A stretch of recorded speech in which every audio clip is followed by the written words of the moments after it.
Mm-hmm.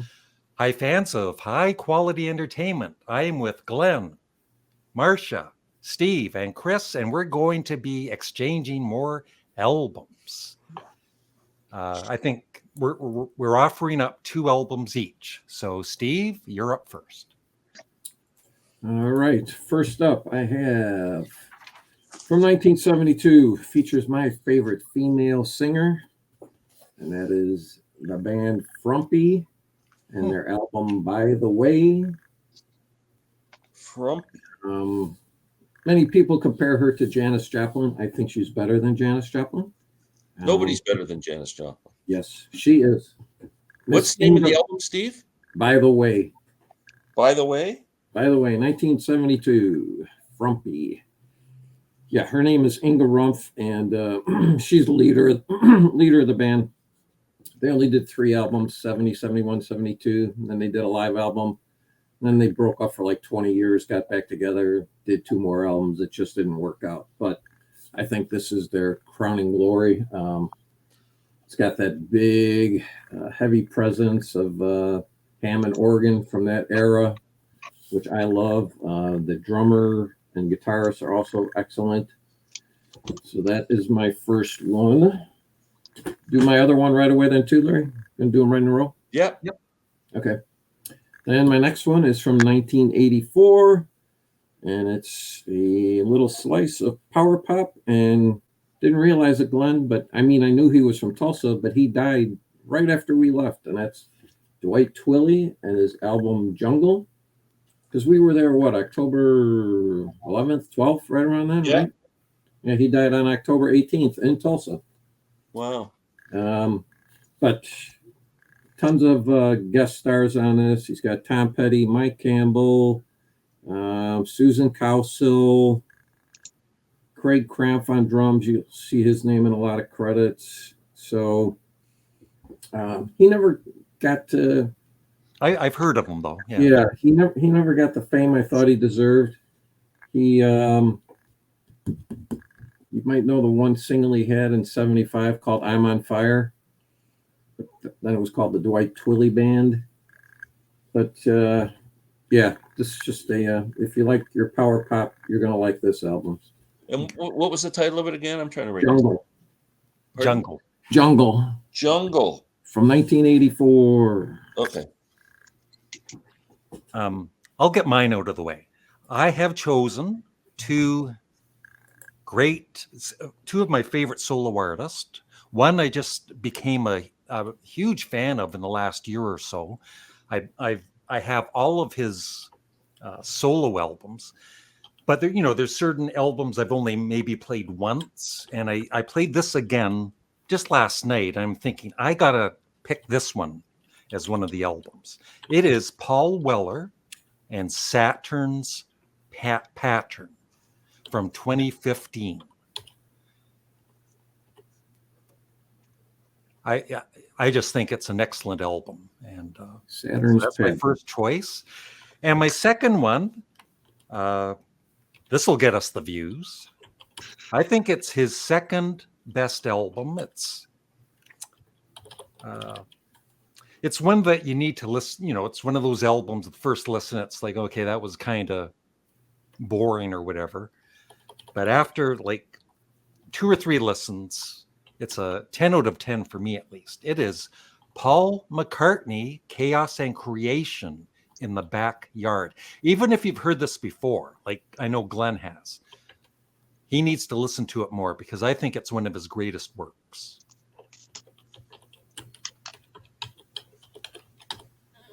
That's mine. Okay, Glen. Okay. I'll pick 2 more albums that no one's going to take again. I talked to everybody beforehand. I said, never pick one of Glen's albums. He did. He actually offered us cash. Yeah. Okay. Probably my favorite current band now that's touring and around is the Tedeschi Trucks Band. So I'm going with their latest work, which was last year's I Am the Moon. There are actually 4 albums called I Am the Moon, and this is called number 1, Crescent. That's the one. I've heard that, and it's very good. It's I think it's an excellent album. Susan Tedeschi's got an amazing voice. Derek Truck's a great guitar player. I mean, there's like this band is like a 10-piece band. I mean, there's all kinds of stuff going on and just great songwriting. And this project was conceived during COVID when they couldn't tour, and they got everybody to read that poem or the book that Eric Clapton based Layla on. It's some old book or thing from centuries ago. And they said, everybody read the book, and whatever inspires you, write some songs after reading the poem or whatever it was. And that's what all this is about. And there are actually, like I said, 3 more. This album's not very long. I'd say like 35 minutes or something. So you can always listen to all 4 of them if you want to. But I'm putting number 1, Crescent, up. I Am the Moon, Tedeschi Trucks. Great record. Next, one of my favorite Canadian bands. I don't think they ever got the love they deserve in the U.S. They're huge up here. Their debut album, Blue Rodeo, Outskirts. This album came out in 1987. Don't let the word rodeo make you think it's a country album. They're not a country band. I kind of think of the 2 guys in this band, Jim Cuddy and Greg Keeler, as are Lennon and McCartney. They kind of have the same personalities in that Jim Cuddy writes the kind of syrupy stuff like McCartney would, and Greg Keeler's kind of edgy. And when they sing together, their voices blend really nicely. A lot of like Rickenbacker guitars, like the jangly guitar sound. Alt rock, I guess, more than anything, with a bit of a country tinge to it, but just a great album. Every song. They're very, very popular here. Yeah. So Outskirts by Blue Rodeo is my second. Highly recommended. Yeah.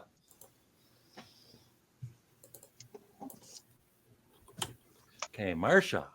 Okay, so I had said that the Richard Hawley album contained a version of Shoe Your Pretty Little Feet, and it's almost as good as the Everly Brothers. So that's what I am bringing, is the Everly Brothers Songs Our Daddy Taught Us. I've talked about this record on my channel, and I have talked about this record on the live stream with Steve. I love this album. It's got a lot of death in it. It's got a lot of folks in jail, but it's still absolutely gorgeous because it is just their voices, acoustic guitars, and a stand-up bass.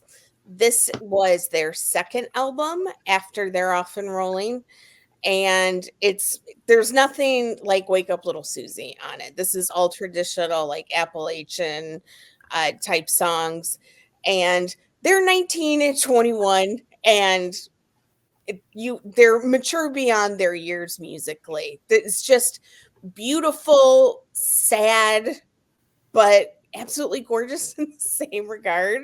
It's just somber, and it's just a very delightful album, even though the themes are not so great. You're playing right into my bluegrass heart. Have you ever listened to this, Glenn? No, actually, I have Wow. not. I'm very interested. That I would have thought for sure you would have listened to this. I should have. This is absolutely gorgeous. I'm sure Sam St. John would love this. I know it's a very influential album. Yeah. All right. And then my second is, sticking with the somber theme, is Marianne Faithfull, Rich Kid Blues. So this is kind of her lost album. She recorded this in the early 70s when she was deep into her drug addiction.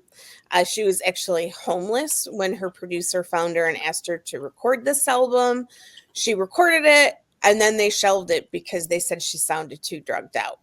And they released it, I want to say, in the mid 80s, maybe mid 90s. I kind of confused on the dates. I can't really recall them. But obviously, it's an album full of covers. She covers a lot of Dylan. She covers Sandy Denny. She covers James Taylor. And I love this. It is somber. There is some sadness to it for sure, just because, you know, she's deep in the throes of addiction. But I enjoy this a lot. What's the title of that again? Oh, sorry. Rich Kid Blues. Rich Kid Blues. Can I ask you a question? Vocally, is it anything similar to Broken English? Is it No, her voice is not that deep yet. It is on the way, but Okay. it's not reached that point. Okay. Chris. All right. I pulled one obscure and one that you probably have heard of before. The one for me that was obscure is a band that came out in 1970. This record came out. They came out of Minnesota. The band is called Lightning. See if I can get it there. I'm trying to maneuver it on my phone here. Here we go. Lightning is the name of the band. Kind of a hard psych album. Great. I like the vocals on this album and the instrumentation. The guitar player, one of the guitar players on this album, his name is Zip Kaplan, and he used to play in the garage band. What were they called? The name of their big hit was The Litter was the name of the band, The Litter, and their big hit was Action Woman. But that doesn't sound like this at all. This is more 70s sounding than 60s sounding. I love it. It's at the back of it. It says written in tribute to Jimi Hendrix, Janis Joplin, and Brian Jones. Whoa. They were right in that kind of time period. I really like it. Now, if you did choose this one, I did not see it on Spotify. Yeah, it'd be on YouTube. Yeah, and the trick is you have to put Lightning 70s Band, and then you'll see it, and it's the debut album. There's another cover that looks a lot like this one, but it's Lightning by Lightning. It's their debut album. It's self-titled, okay. Self-titled debut record. Very good. So the other one is one that I'm almost positive you've heard before. If you haven't, you absolutely have to. But there's really no doubt in my mind that this is crossed paths with some of you. I know it has with Larry, but it's David Bowie's Hunky Dory. Oh, yeah. I think Glen knows that. That's okay. Hunky Dory. Ziggy Stardust gets a lot of the attention, which it should. It's a great record. Yep. But this is by far what was leading up to that. And it has such beautiful, beautiful tracks on it, like Life on Mars and Kooks and Oh You Pretty Things, and just it's such a great record. On the small chance that you hadn't heard it all the way through, or you haven't heard it in 20 years, I thought I'd throw that out there as my second pick. Yep. Excellent. All right. Now for the big decision. For me, Glen, I'm going to choose one of your albums. Get out of here. I'm going to choose Blue Rodeo Outskirts. I think I had all of the Blue Rodeo albums on vinyl way back in the day. And yeah, I always really loved them. And so yeah, I just haven't heard Outskirts in many years. So I'm looking forward to hearing it again. And the other one, I just want to say the song Outskirts is a really kind of interesting song. It's all about Robert Kennedy Jr. struggling with drug addiction with the death of his assassination of his dad. And it's there's a lot of, you can hear by the words. There's one time they do like there's a picture we've all seen in the Ambassador Hotel, silhouette of a man in another's arms. It all ties into that whole story. So it's kind of. And the other one I've chosen, I'm very interested to hear, because I've heard about it, throughout the years, is Marcia's Everly Brothers, Songs Our Daddy Taught Us. All right, Steve. All right, let me just get your entry. And for the love of God, please, somebody pick Paul Weller and Paul McCartney. Thank you. No, I think after Ween, it may be a while before. Yeah. I think Taking a break a while with me. before anybody picks your stuff, Larry. Yes, Glen, it's a banner day for you. I'm taking one of yours. I am taking the Tedeschi Trucks Band because Awesome. I've heard a lot about them. I've heard you talk a lot about them. I have never checked them out. So I am taking that. And also, Chris, I got to go with Lightning. You've got me, you got my interest peaked there with that one. I would have put money down on that was the one you were going to choose. Steve. The Lightning. Yeah. Yeah. Okay, Glenn. I am also going with the Everly Brothers. I think this is an album that I've ignored for way too long. I think I'm going to love it already. And I'm also going to take, man, I mean, it's a coin flip between Steve's Frumpy album, because I can't believe there's a woman who sings better than Janis Joplin, and Chris's Lightning album, because the people that they kind of do the tribute to there, they mention, are right in my wheelhouse. So I'm going to go with Lightning. Sorry, Steve. Glenn, we So are Lightning and Everly. Glenn, we are officially no longer friends. We're all right. Is See, that all? Larry, is that Something all? good happened today, Glenn. Geez, I've been trying to figure it out for months, and it was that simple. Okay, Marsha. So I've got some tough decisions. I'm gonna take the Dwight Twilley. I just read a book about Tom Petty, and they make mention of Dwight Twilley quite often because they were label mates and friends. So I think that's a sign I need to listen to the Dwight Twilley album. And my other choice is going to be,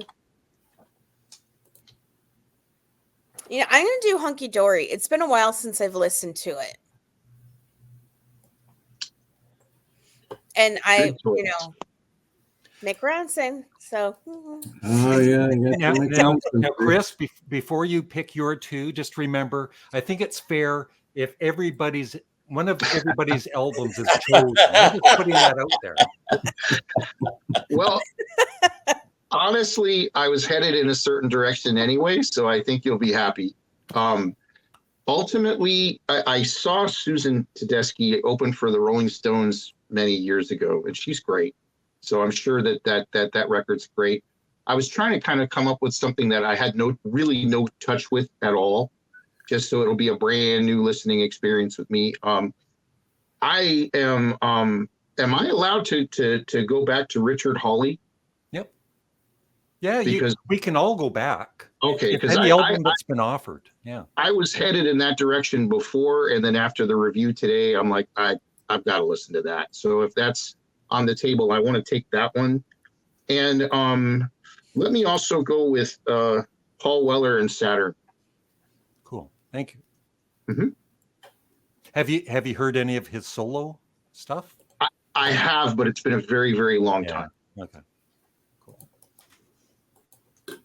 All right. So that's it. We'll be back in 1 week to review and rank all of these albums. And please be sure to check out everybody's channel. The link will be below this video.